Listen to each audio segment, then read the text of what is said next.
जब नई excise policy लाई गई तो विधानसभा के अंदर कुछ सवाल हमने खड़े किए थे और जो कुछ जानकारी आज मैं आपको देना चाहता हूं, अपनी तरफ से कुछ नहीं मैं कह रहा हूं, जो सरकारी रिकॉर्ड पर है। हमने कहा कि इस नई शराब नीति में हजारों करोड़ रुपए का घोटाला हुआ है। दिल्ली के deputy chief minister Manish Sisodia ने हाउस में कहा कि इस नई शराब नीति से हर साल दिल्ली सरकार को 10,000 करोड़ रुपए की आय होगी। ये मनीष सिसोदिया ने हाउस में कहा। दूसरी बात उन्होंने कही, क्वालिटी बहुत अच्छी होगी, महिलाओं को, युवाओं को आसानी से शराब सुलभ हो सकेगी। अब सरकारी रिकॉर्ड क्या कह रहा है? 2022-23 की जो पहली तिमाही है उसमें सरकार को 2375 करोड़ रुपए का रेवेन्यू आना था। और आपको यह जानकर हैरानी होगी कि कितना रेवेन्यू आया है। केवल 505 करोड़ रुपया, और 980 करोड़ रुपया जो है वह तो सिक्योरिटी है, रिफंडेबल है। पुरानी जो शराब नीति थी, यदि हम उससे तुलना करें 19 और 20 में, दिल्ली सरकार को 2019-2020 में सरकार को 6,000 करोड़ रुपए की आय हुई। और यदि हम उसकी तुलना करें तो 1,500 करोड़ रुपए उनको 3 महीने में उनको आय हुई। अब वो घटकर कितनी हो गई है, तो वो सारी जानकारी मैंने आपको दी है। विस्की की जो सेल हुई है इन पिछले 3 महीनों में, वह बढ़कर 59% 46% हो गई है। और वाइन की सेल जो है वो 87% 25% उसमें बढ़ोतरी हो गई है। विस्की और वाइन की बिक्री में तो बढ़ोतरी हुई है, लेकिन रेवेन्यू कम आया है 2019-2020 के बनिस्बत, जब पुरानी शराब नीति दिल्ली में एग्जिस्ट कर रही थी। मैं आज पूछना चाहता हूं मनीष सिसोदिया को, उनको जवाब देना पड़ेगा। विस्की पर हम 300% से लेके 30% तक एक्साइज ड्यूटी वसूलते हैं, वाइन पर 65% और बियर पर 150%। ये जो शराब आपने एक बोतल के साथ एक बोतल फ्री दी है, अरविंद केजरीवाल और दिल्ली के डिप्टी चीफ मिनिस्टर ये बताएं कि ये एक्साइज ड्यूटी कहां गई? क्या आपने एक्साइज ड्यूटी वसूल की है? यदि की है तो उसकी जानकारी दें। यदि एक्साइज ड्यूटी की चोरी हुई है तो उसके लिए कौन जिम्मेवार है, यह भी हमारा सवाल है। दिल्ली विधानसभा के अंदर मैंने यह सवाल उठाया था जब डिप्टी चीफ मिनिस्टर ने यह कहा था कि हम दिल्ली में हर नगर निगम वार्ड में 3 शराब के ठेके खोलेंगे, और दिल्ली के अंदर 272 नगर निगम वार्ड्स हैं। तो हमने कहा कि आप सभी वार्ड्स में शराब के ठेके नहीं खोल सकते हैं, क्योंकि हर वार्ड में कमर्शियल रोड्स नहीं है। दिल्ली के डिप्टी चीफ मिनिस्टर ने हाउस में स्वीकार किया कि दिल्ली में 100 नगर निगम वार्ड्स ऐसे हैं जहां शराब के ठेके नहीं खोले जा सकते। जब नहीं खोले जा सकते हैं और डिप्टी चीफ मिनिस्टर ने हाउस में इस बात को स्वीकार किया है, तो फिर इन्होंने शराब के ठेकेदारों से मोटी मोटी रकमें लेकर, जहां शराब के ठेके नहीं खोले जा सकते थे, मास्टर प्लान का वोलेशन करके नॉन कंफर्मिंग एरिया में, रेजिडेंशियल एरिया में, या जो मिक्स लैंड यूज की सड़कें थी उन पर शराब के ठेके क्यों खोले गए, इसके लिए जिम्मेवारी तय होनी चाहिए। हम सीबीआई से भी मांग करना चाहते हैं कि इसकी जांच होनी चाहिए। केवल ये यहीं तक नहीं रुके, शराब के ठेकेदारों ने इनको कहा कि यदि शराब की क्वालिटी ठीक नहीं है, कोई शिकायत करता है, तो उसकी जांच दिल्ली सरकार नहीं करेगी। शराब के ठेकेदारों ने दिल्ली सरकार को कहा कि इसका अधिकार हमको दो, तो दिल्ली सरकार ने फैसला लिया कि यदि कोई व्यक्ति ये शिकायत करेगा कि शराब की क्वालिटी ठीक नहीं है, तो उसकी टेस्टिंग दिल्ली सरकार नहीं करेगी, बल्कि शराब के ठेकेदार की जो लैब होगी उसमें टेस्टिंग करके बताया जाएगा कि क्वालिटी ठीक है या नहीं है। यह फायदा भी उनको पहुंचाया गया। तीसरी बात जो है, हम बार बार कह चुके हैं, उन्होंने कहा कि साहब दिल्ली में 21 ड्राई डेज है, इनकी संख्या घटाकर 3 कर दी जाए, तो सरकार ने उनकी यह मांग भी स्वीकार की। इसके साथ साथ उन्होंने कहा कि दिल्ली में अभी रात 11 बजे तक शराब जो है सर्व की जा सकती है, इसका समय प्रातः 3 बजे तक किया जाए। सरकार ने यह मांग भी स्वीकार की। इसके साथ साथ एक बड़ा जो खेल हुआ, दिल्ली में बहुत सारे बार मालिक हैं, चाहे वो 5 स्टार होटल्स हैं, चाहे रेस्टोरेंट होटल्स में बार्स हैं, चाहे बैंक्वेट हॉल्स में बार्स हैं, चाहे जो क्लब्स हैं उनमें जो बार्स हैं। पहले ये लोग कहीं से भी शराब खरीद सकते थे जिनके पास लाइसेंस है। जो लोग बाहर से इंपोर्ट करते हैं उनसे ये लोग खरीद सकते थे। तो शराब माफियाओं ने सरकार को कहा कि ये सभी बार मालिक अब किसी के पास लाइसेंस है इंपोर्ट करने का, उनसे नहीं खरीदेंगे, हमारे ही शराब के ठेके से इनको शराब खरीदनी पड़ेगी। और उन लोगों को उनकी पसंद का ब्रांड भी नहीं मिलता था और मनमानी कीमत उनसे वसूली जाती थी। ये एक और पाप अरविंद केजरीवाल की सरकार ने किया कि दिल्ली में यदि बार मालिक चाहते हैं हमें इस फला ब्रांड की शराब चाहिए, और वो अगर उनके पास नहीं है तो वो सस्ती ब्रांड की शराब महंगे पैसे में उनको उपलब्ध करा रहे थे। उनकी पसंद की शराब नहीं उपलब्ध कराई जा रही थी। ये एक और उनको फेवर किया गया। और अंत में मैं ये कहना चाहता हूं, मैं पूछना चाहता हूं, मैंने हाउस के अंदर पूछा, ये रिकॉर्ड पे है, मेरा सप्लीमेंट्री था, मैंने पूछा डिप्टी चीफ मिनिस्टर साहब ये बताइए कि नई शराब नीति से पहले जो दिल्ली में प्राइवेट शराब के ठेकेदार थे उनको कितना कमीशन दिया जाता था। तो उन्होंने जवाब नहीं दिया। उन्होंने कहा आप लीडर ऑफ अपोजिशन है, आपको सब मालूम है। तो मैंने कहा कि उनको पहले 2.5% दिया जाता था, अब जो नई शराब नीति लागू हुई है वह कमीशन बढ़ाकर 12% कर दिया है। और दिल्ली में 20,000 करोड़ रुपए की शराब हर साल बेची जाती है। तो आप अंदाजा लगा सकते हैं कि शराब के ठेकेदारों को कितना मोटा फायदा इन लोगों ने पहुंचाया। क्योंकि पंजाब, गोवा, उत्तराखंड, मणिपुर का चुनाव था, इनको पैसे की जरूरत थी और शराब के ठेकेदारों ने जो शर्तें इनके सामने रखी वो सभी शर्तें इन्होंने कानून, कायदे और नियम का उल्लंघन करके उनको स्वीकार किया। दिल्ली की सरकार को कोई अधिकार नहीं है कि मास्टर प्लान यदि कहीं शराब का ठेका खोलने की अनुमति नहीं देता है, जब तक मास्टर प्लान को अमेंड नहीं किया जाएगा तब तक आप वहां शराब का ठेका नहीं खोल सकते। तो शराब के ठेके तुमने खोले हैं, मास्टर प्लान का जो वायलेशन तुमने किया है, और तुम्हें मालूम था, तुमने हाउस में स्वीकार किया कि दिल्ली में 100 ऐसे वार्ड्स हैं। डिप्टी चीफ मिनिस्टर ने कहा जहां शराब के ठेके नहीं खोले जा सकते हैं और उसके बाद आपने खोले हैं।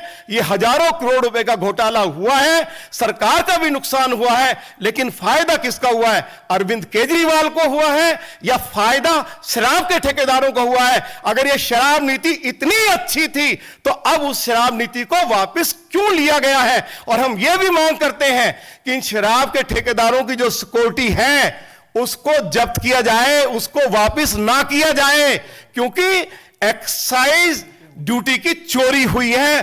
पहले इसमें क्लैरिटी आ जानी चाहिए। यह मांग भी हम दिल्ली के एलजी से करते हैं कि इनकी जो सिक्योरिटी है उसको लौटाया ना जाए। यही मैं कहना चाहता था। बहुत बहुत धन्यवाद।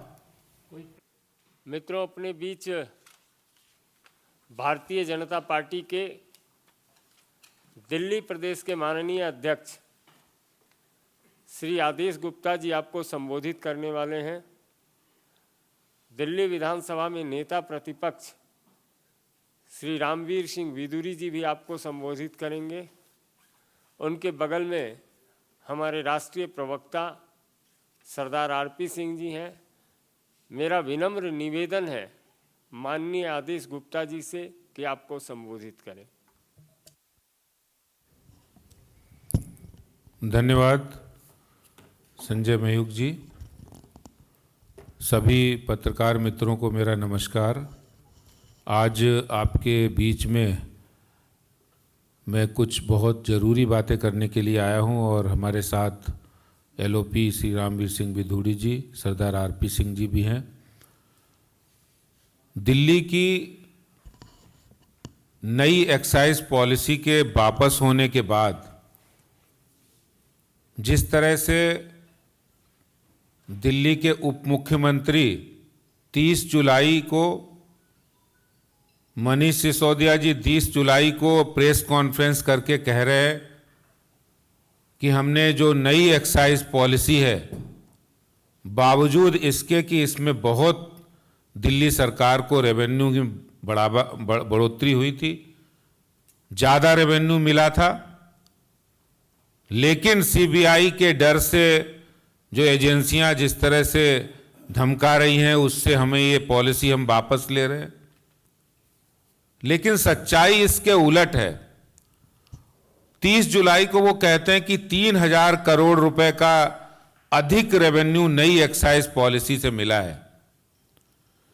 लेकिन सच्चाई ये है कि 31 जुलाई को दिल्ली सरकार की कैबिनेट नोट ये बता रहा है कि दिल्ली सरकार की नई एक्साइज पॉलिसी आने के बाद रेवेन्यू में भारी कमी आई है।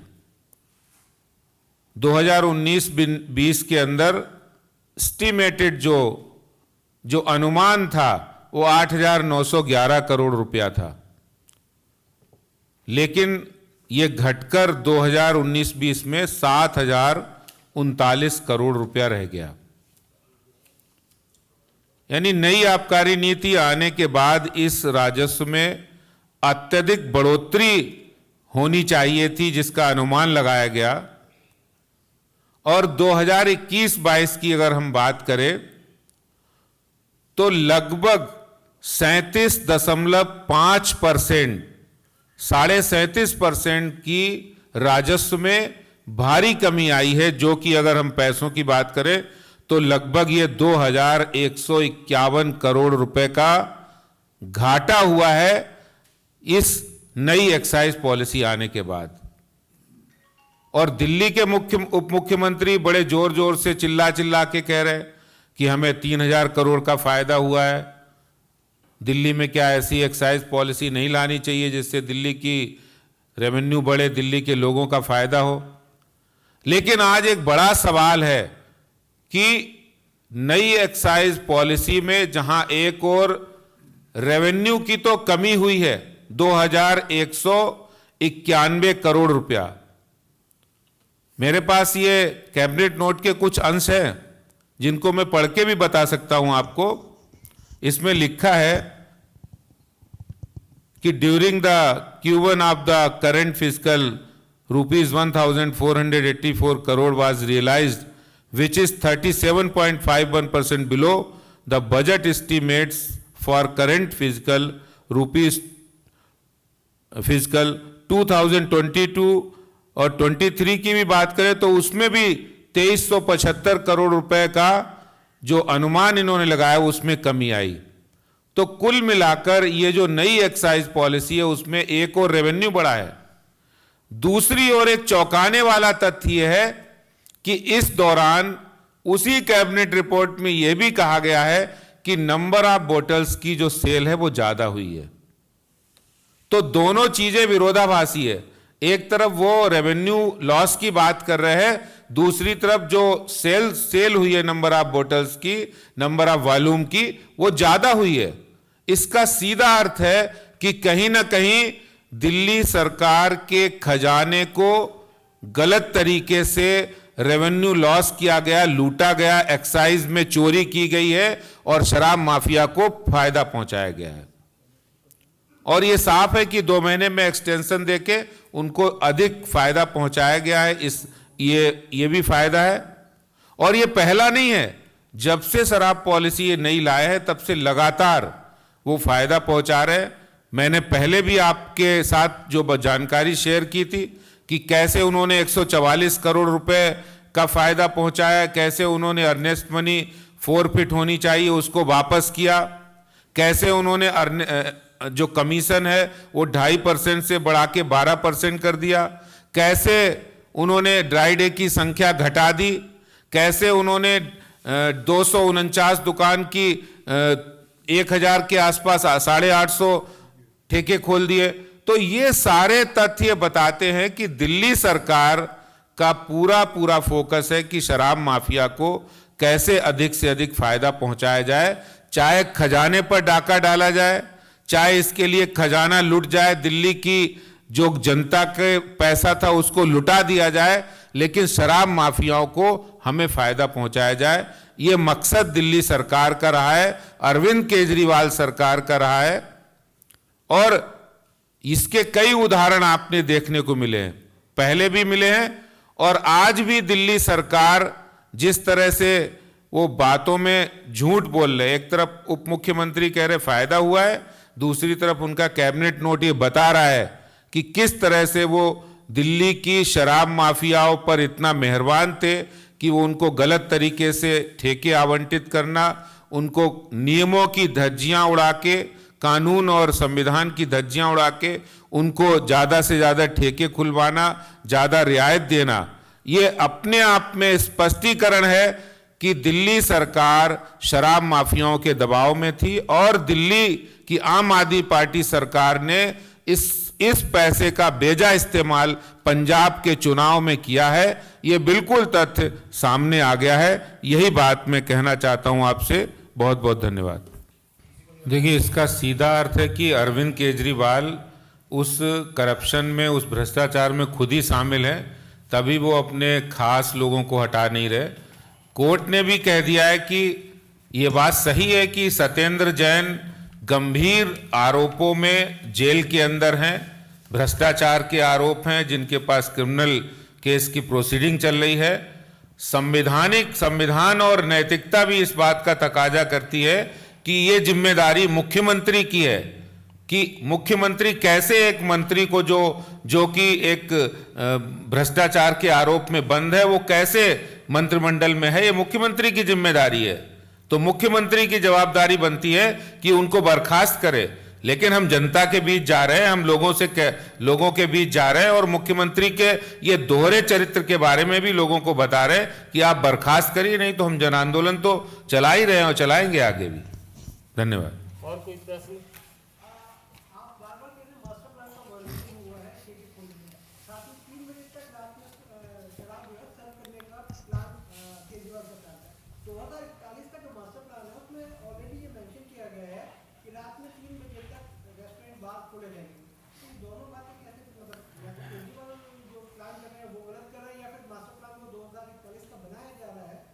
देखिए, पहली बात तो यह है कि 2041 का मास्टर प्लान अभी बनकर तैयार नहीं हुआ है और ना ही उसकी घोषणा हुई है।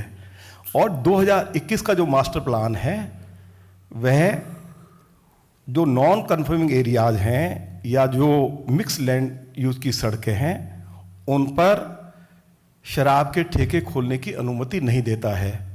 तो अभी 2041 का जब मास्टर प्लान इम्प्लीमेंट ही नहीं हुआ है तो समय की बात कहाँ से आ जाती है। अभी तो 2021 का है और दिल्ली पुलिस ने उसके ऊपर अपना ऐतराज भी दर्ज कराया है। केजरीवाल जी का कहना है कि वो दिल्ली मॉडल को गुजरात में ले जा रहे हैं और वहाँ गुजरात के अंदर दिल्ली मॉडल की काफी चर्चा हो रही है। इस वजह से बौखलाहट में आप लोगों के खिलाफ ये सब काम कर रहे हैं। देखिए, दिल्ली का मॉडल यही है ना कि आप शराब माफिया को फायदा ज्यादा से ज्यादा पहुंचाए। यही दिल्ली मॉडल है क्या केजरीवाल का? दिल्ली का मॉडल केजरीवाल का ये कि डीटीसी की बस खरीदी हो तो उसमें हजारों करोड़ रुपए घोटाला करे। मोहल्ला क्लिनिक, उनका जो मोहल्ला क्लिनिक बंद पड़े हैं, वहां काम नहीं कर रहे, डॉक्टर नहीं है, दवाइयां नहीं है। यही मॉडल है क्या केजरीवाल का? यही मॉडल है कि दिल्ली के अंदर पानी की साफ पानी की सप्लाई नहीं है, सीवरेज सिस्टम बिल्कुल कोलैप्स कर गया, जबकि आप 2018 में विधानसभा में कहते सीवरेज, हम नया मास्टर प्लान सीवरेज सिस्टम का ला रहे। तो ये सारे जितने जो दिल्ली, वास्तव में दिल्ली मॉडल है, दिल्ली में अरविंद केजरीवाल ने सिवाय करप्शन के और सिवाय प्रचार के यही एकमात्र मॉडल है उनका। सर और बीच में कंप्लेंट आई है कि शराब की क्वालिटी में कॉम्प्रोमाइज किया गया है और उस पर कोई सुनवाई नहीं होती। तो अभी विधुड़ी जी ने साफ कहा, जब उन्होंने नई शराब पॉलिसी में उनके शराब माफियाओं के सामने घुटने टेक दिए, बोले जैसा तुम कहोगे वैसा हम कर देंगे। शराब माफिया ने कहा अगर क्वालिटी की कोई चेकिंग होगी तो कहीं हमारे ऊपर कोई तलवार न लटक जाए, तो उन्होंने कहा ऐसा करो आप अपनी लैब बनाओ और जो भी कंप्लेन करे उसकी आपकी लैब में टेस्टिंग होगी और आप ही रिपोर्ट दे देना अपने फेवर की। तो क्वालिटी तो खराब होगी होगी। दिल्ली के अंदर जितने भी बार मालिक हैं, आप किसी के पास चले जाइए, वो क्वालिटी के बारे में आपको बता देंगे। और हम मांग करना चाहते हैं इस प्रेस कॉन्फ्रेंस के माध्यम से दिल्ली के ऑनरेबल एलजी से कि अभी क्योंकि 1 महीने के लिए समय दे दिया है शराब के ठेकेदारों को, इनके पास जो स्टॉक है जरूर शराब की बोतल वहाँ से उठाई जाए और उनकी उस शराब की टेस्टिंग कराई जाए। सर अब तो कैबिनेट नोट से एक तरह से ये स्पष्ट ही हो गया है कि जो पॉलिसी है वो ठीक नहीं थी, सरकार को नुकसान हुआ है, लेकिन शराब कंपनियों को फायदा हुआ है। और जैसे आप लोग आशंका भी जताते रहे हैं कि वो पैसे का इस्तेमाल कहाँ हुआ, और बहुत ये हमेशा से कहा भी जा रहा है शुरू से कि पंजाब के चुनाव में शायद वो पैसे का इस्तेमाल हुआ। तो आपको लगता है कि अब जो है आप लोगों को कहीं कानूनी रूप से या एलजी के माध्यम से इसकी जांच करवानी चाहिए कि वो पैसा का क्या हुआ, उसका कहाँ पे वो साइफन आउट हुआ।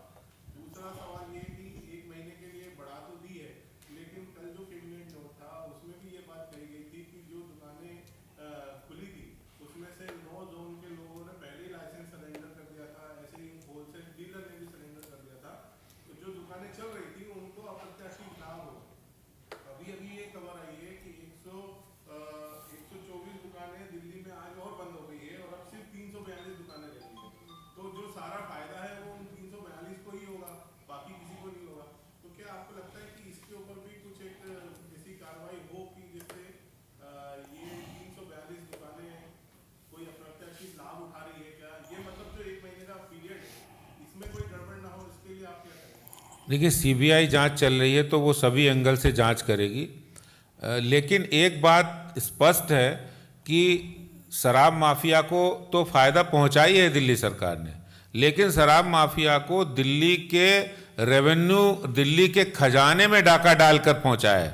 ये बात भी स्पष्ट है कि ऐसा नहीं, उन्होंने दिल्ली के रेवेन्यू में लॉस भी हुआ है और जो प्रत्याशित बढ़ोतरी होनी चाहिए थी, संभावना थी, उसमें भी डकैती डाली है और उसमें शामिल दोनों लोग हैं, दिल्ली सरकार भी है, शराब माफिया भी है।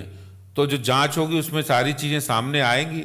और जहां तक ये 1 महीने की बढ़ोतरी हुई है, मुझे लगता है कि ये भी एक तरह से, पहले वो घोषणा करते हैं कि 31 तारीख के बाद 1 तारीख से पुरानी दुकानें, पुरानी पॉलिसी लागू हो जाएगी, लेकिन वो 1 महीने उनको समय देकर शराब माफिया को, और जो उन्होंने कर्जा ले रखा है आम आदमी पार्टी ने, वो चुकता करने के लिए ऐसा किया है। नहीं तो चाहते तो वो 1 तारीख से ये लागू हो सकता था। सर जैसे आप दिल्ली मॉडल का जवाब दे रहे थे तो वो ये कहते हैं कि गुजरात का मॉडल का ये जो अभी ट्रेजेडी हुई वहाँ पे, उसका वो कह रहे हैं कि वहाँ पे शराब बनती है लेकिन जहरीली शराब पी के लोग मर जाते हैं। देखिए मैं कह रहा हूँ, दिल्ली में अगर कोई इस तरह की घटना होती है, दिल्ली में पुरानी शराब पॉलिसी थी और जो पुरानी शराब पॉलिसी के बारे में वो कहते हैं कि हम दिल्ली में ऐसा मॉडल ले आए, तो मैं ये कह रहा हूँ कि इस तरह की कोई घटना, उसके खिलाफ कार्रवाई होनी चाहिए और कार्रवाई की है गुजरात सरकार ने।